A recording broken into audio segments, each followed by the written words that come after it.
Hello internet users and welcome back to another video. Growing up in the early 2000s, I was a really big fan of Yu-Gi-Oh! There's no denying that back then, it had reached some insane levels of popularity. So to the surprise of no one, we ended up with quite a few video games based on the series. However, when it came to the Yu-Gi-Oh! Games, one of the things that I've always found fascinating is just how much variety there was to them. Of course, there were plenty of entries that emulated the real-life card game, but then there were all these weird but also pretty cool spin-offs like the False-Bound Kingdom, Dungeon Dice Monsters, and the Duelist of the Roses. But the spin-off that I'm here to talk about today is perhaps the strangest of them all. The name of that game is Yu-Gi-Oh! Destiny Board Traveler.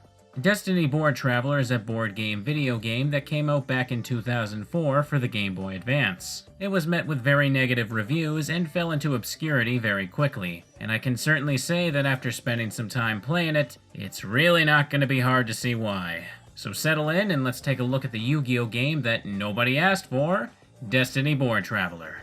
Okay, now in order for all you guys at home to be able to follow along with what's happening, I'm first going to need to explain how to play this game. I know that everyone watching this isn't going to be the most hardcore Yu-Gi-Oh! Fan, so it might seem like a lot to take in, but just bear with me here. It's not going to be that big of a deal if every detail doesn't sink in. You have a 5x5 game board with 4 players. Every space besides the corners have monster cards occupying them. What you have to do is defeat them and then summon your own monster cards to these spaces in order to raise your level. The goal of the game is to be the first player to reach a certain level.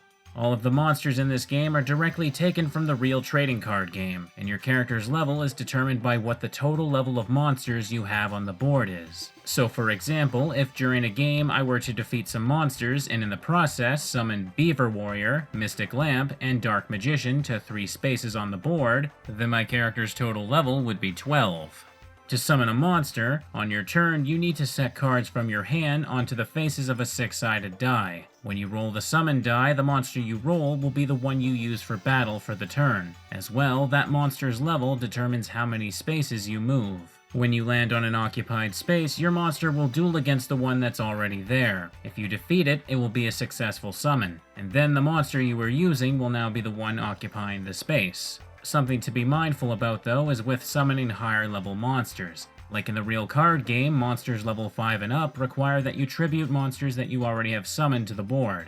So if I were to roll the card Baby Dragon, my character will move 3 spaces that turn, and if I land on a monster space, I'll have to enter that duel using Baby Dragon. However, if I were to roll the card Red Eyes Black Dragon, after I move the 7 spaces, I wouldn't be able to use it in a duel unless I tribute 2 of my other monsters. Anything level 5 or 6 only requires 1 tribute, and anything level 7 and above requires 2. If you don't have or don't want to tribute any of your monsters, then you will be forced into the duel without any way to win, and will likely just take damage to your life points from the encounter. During a duel, each player needs to choose whether to position their monster in either attack or defense mode. Once that's been chosen, each player then gets to roll the duel die. The duel die is another 6-sided die. 4 of its faces give no effect, but the other 2 do.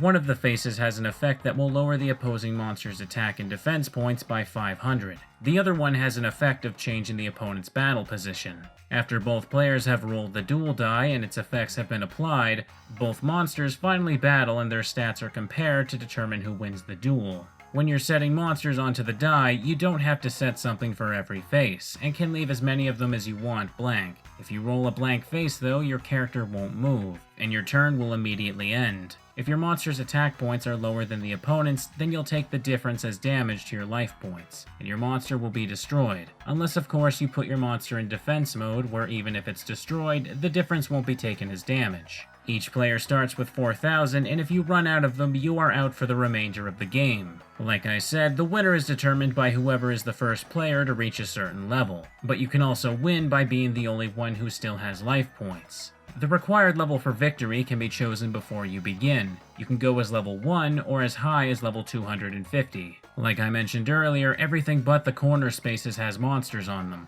The corner spaces are different and give special effects when you land on them. What this effect is based on what map you're playing on. For example, on the Domino City map, the corner spaces will increase a player's life points by 1,000 when they land on it. However, if you're playing a game that links multiple boards together, then some of the corner spaces will instead be occupied to a special crystal that will teleport a player to a different map. Anyways, so all of that right there is just the basic stuff you need to know to play and enjoy Destiny Board Traveler. And after spending quite a bit of time with the game, I found that it can be quite fun, but there are a whole lot of downsides to this that I'm about to get into.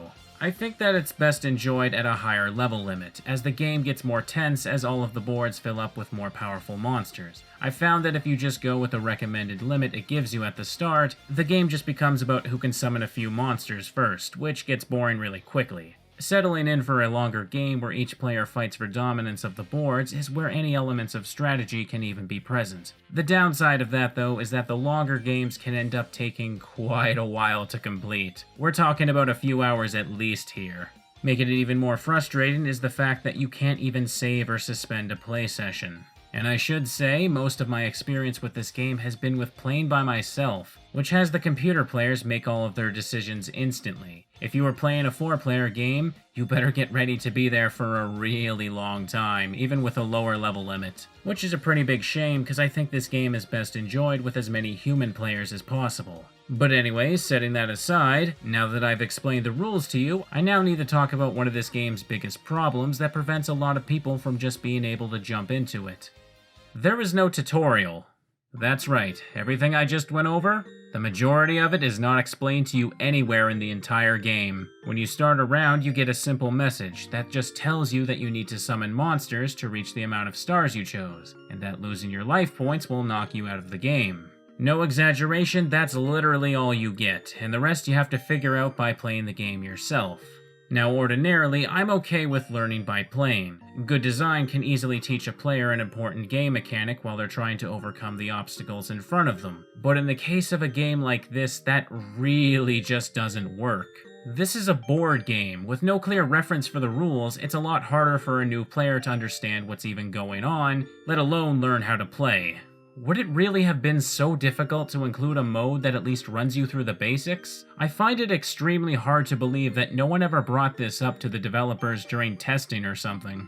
But I know what some of you might be thinking right now, though. Well, what about the instruction booklet? That would surely explain the rules, right? So you can't complain about them not being available to you. And even though the booklet does tell you the rules, I'm going to have to disagree with you for multiple reasons. First of all, this game came out in 2004. Not 1984. Whether you were an adult or child, by that point instruction booklets were considered a formality, not a necessity. Sure, there were a lot of older games that pretty much required an instruction booklet to understand, but that was more of an issue with the limitations at the time than anything else. In the case of a game like Destiny Board Traveler, not having even the most simple of tutorials is just plain lazy. Second of all, the instruction booklet doesn't actually answer what I would consider to be every basic question about the game, and in some cases it even has wrong information in there. For example, remember when I said that if you roll a blank face on the die, you won't get the move? Well, the instruction booklet actually says the complete opposite. And as if all of that wasn't already confusing enough, it gets even worse. Remember when I said that every monster was taken right from the card game? Well, all of them are very faithful, retaining not just the name, but also their level and attack and defense power. In fact, Destiny Board Traveler stays so faithful to the cards that it also keeps in the rest of the information as well, including their type, attribute, and the stated effects as well. While looking at the monsters in your hand, all of this will appear on the lower half of the screen. However, this turns out to have been another very bad idea. So in the case of something like Baby Dragon, I don't think there's anything wrong with including its card description as a bit of flavor text. But when it comes to effect monsters like Starboy, things really start to get messy. In the trading card game, Starboy has the effect of increasing the power of water monsters and decreasing the power of fire monsters. Because Destiny Board Traveler is a different game with different rules, it doesn't use any of the listed effects of effect monsters. But despite that, every single one of them still have their effects included in the game, even though they're not relevant to the gameplay in any way whatsoever. Do I even need to explain what the problem with that is? If you were going to go into this game completely blind and draw Starboy, naturally you'd assume that summoning it would grant the stat changes that the card states, right? After all, why would it say that if it didn't do that? But it doesn't. It's just completely meaningless text in this game. All this does is confuse someone who is likely already struggling to figure out how to even play because there's no tutorial mode to make things clear. Let me put it into perspective for how absurd this really is. There are over 750 monster cards in this game, and the majority of them seem to have multiple pages for you to scroll through. That means that there are literally thousands of text boxes in this game full of unnecessary and often misleading information, and yet they couldn't even be bothered to put in 2 or 3 screens that tell you how to frickin' play the game. Like, that is infuriating. By the way, taking another look at our friend the instruction booklet, I found that nowhere in this entire thing does it mention anything about this, nor does it even clarify that this stuff is not supposed to affect gameplay. And I'm sure that by this point you really don't need me to tell you this, but the font in this game is absolutely awful. What genius decided to use letters that look like this and place them on top of bright colors like yellow of all things? It's pretty easy to see why Destiny Board Traveler did pretty poorly. But it gets even worse. So let's say that you can just let all of this game's bad decisions slide, and you're ready to enjoy it for what it is. Well, I hate to break it to you, but this game is so devoid of content that it's actually depressing. There are only 4 game modes that you can access from the title screen: 1 player, 2 player, 3 player, and 4 player. All of these take you into the character select screen for starting a normal game, and if it wasn't obvious, the only difference is the amount of human-controlled players. There is nothing else you can do in this game. There is no single-player story mode, there is no way to further customize any of the rules for a session, there is no method of earning more cards, there is no way to even edit a character's deck. There is just nothing here at all. The game honestly feels like more of a demo than a complete package. The only thing that gives any feeling of progression here is unlocking maps. But doing so is, like the rest of this game, a gigantic joke. In order to unlock a map, you have to win a game with a specific character. Sounds simple enough, right? Well, the problem with this is that it doesn't matter what the victory level is set to. You can set it to level 1, summon a monster on your first turn, and win the game before your opponents even get a chance to take their turns. The game does not care if you won a 2-hour game or a 30-second game when it gives you the reward. It is beyond stupid and easily exploitable. As a result of this, you can have everything unlocked incredibly quickly. Honestly, I think the visuals of the maps are probably the best part about this game. The characters in the background are placed in ways that make the whole thing look full of life, and truthfully, I also just really have a thing for isometric perspectives in games. One of my favorite maps is Kaibaland. On this one, there is a stage show going on with people dressed up as certain monsters from the game. As well, on the side here, sitting on a bench, you can even spot the player character from Rechef of Destruction, which is a fun little Easter egg if you ask me.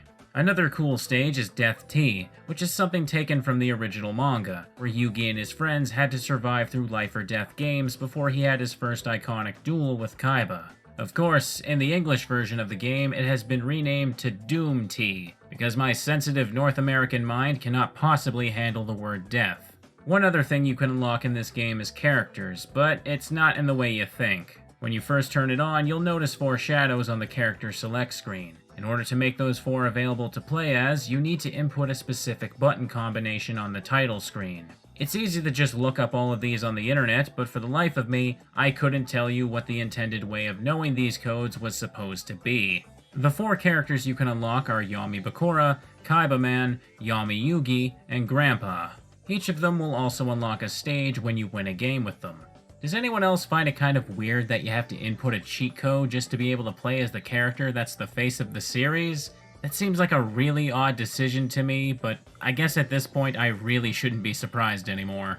Now, like I was talking about earlier, despite all of this game's problems, you can still have some fun with it. Even once you figure out the rules and learn what to ignore, there is something that I found to be worth appreciating here. However, there are a couple of more things that are still holding Destiny Board Traveler back. The first is how RNG can just screw you over, no matter how carefully you plan out your moves. Personally, I disagree with a lot of the critics that say that there is zero strategy involved in playing. There is definitely a lot less than there is in the trading card game, but there is still some here. Being able to set your monsters to the dice means you have a bit of control over what spaces you can land on, so you have to carefully consider what is on the board before you act. It's not just your movement either. You need to make a plan to safely summon your most powerful monsters, so you have to figure out how you'll first summon some weaker monsters and then use them for tribute later before they can be defeated by an opponent. However, even after going through all that work, the dual die will always have a 1 in 6 chance of ruining your day. Let's say, for example, that I wanted to summon the Dark Magician this turn.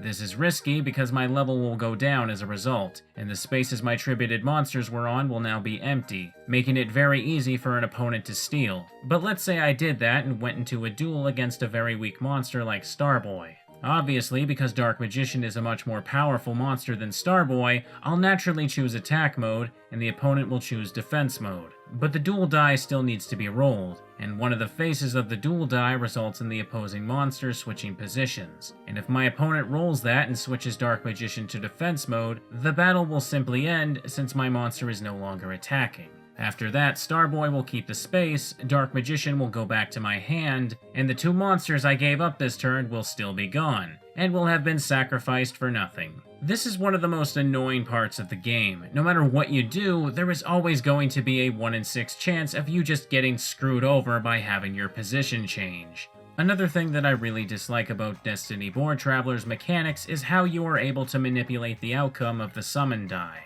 Now, I know how that sounds after what the last point I talked about was, but just give me a second here to explain.